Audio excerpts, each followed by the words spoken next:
You have this funny thing you do with your eyebrow whenever I pause forever and ever.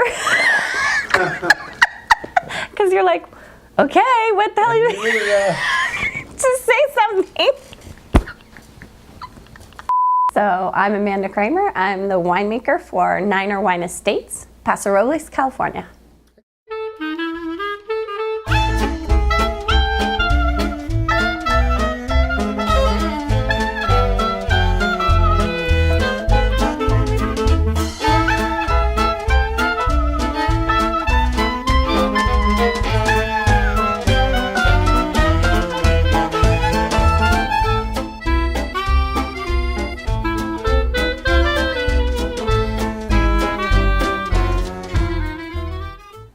Honestly, I love Carmenere because it's so interesting and it's so like skirts what everybody is trying to avoid about Cabernet. It's kind of a funny thing to say, but it's actually true. I mean, you can taste a Carmenere that is green beyond green beyond green. That and I don't necessarily like that per se, but you know, I came up basically a cab girl, and I really am at heart basically a cab girl. Love cab, but I love all the supporting characters or supporting varietals, if you will, as well. All of them, they all have, I think, really interesting, yummy characters to them, and different. I think they've sort of gone somewhat in a little bit different directions or whatever. There was definitely a backlash. So I'm talking coming up in California cab, because really that's what I worked in initially, off and on, going to other countries as well. But in California cab, there was a backlash against anything green, any green flavor. And bell pepper, sure, I don't really want bell pepper in my wine.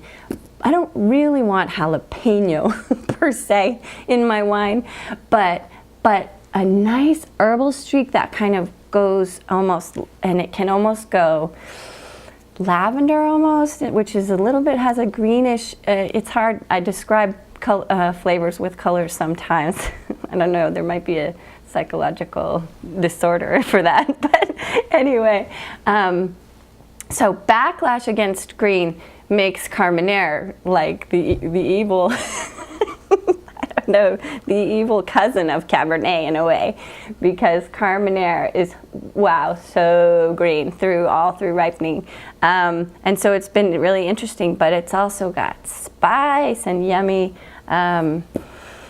It just goes super spicy and dark and chocolate once it's been in oak, and yum. So Carmenere, I guess, is my secret, hidden secret that people should know about. But people are starting to know about it somewhat. It's interesting because the way it came into the market was through a mistake, and some people know it and some people don't. It's kind of a long story. So, but I don't know if you want me to go there or not. But anyways, the whole Merlot Carmenere mix-up in Chile, that was only discovered really 1990s, and when Merlot was like super popular, and all these Chilean Merlots were super cheap, and Merlot was super popular, and there was this interesting green thing going on with the Chilean Merlot, and people kind of liked it, and it was cheap, so hey, good for dinner, and then it was discovered that a lot of the Chilean Merlot was actually Carmenere, and they sort of embraced it almost the way California embraced Zinfandel, and Paso in particular, actually. But so the Chileans sort of embraced the Carmenere and then started making it for itself, separating it out in the vineyard and realizing they were harvesting it at the wrong time. That was really interesting, because you could keep ripening the Carmenere sort of past that gnarly greenness to something really yummy. So I started at Niner in 2004, and we decided to make a Bordeaux blend, and that was the first vintage we made a Bordeaux blend. And I said, we kind of need some more supporting characters. So I was kind of given a lot of freedom to make a lot of decisions, which was crazy. Like, wow, thank you, Mr. Niner, for trusting me, because that coming from the assistant winemaker job. But anyway, so we planted Malbec, Petit Verdot, and Carmenere, and that was in 2005. So we had first fruit off the Carmenere. Actually, we had first fruit off the Malbec and the Petit Verdot sooner. We struggled a little bit with the Carmenere in the vineyard. And 2009, we will have our first fog catcher with a percentage of Carmenere in it. I'm pretty excited for that. That'll be cool.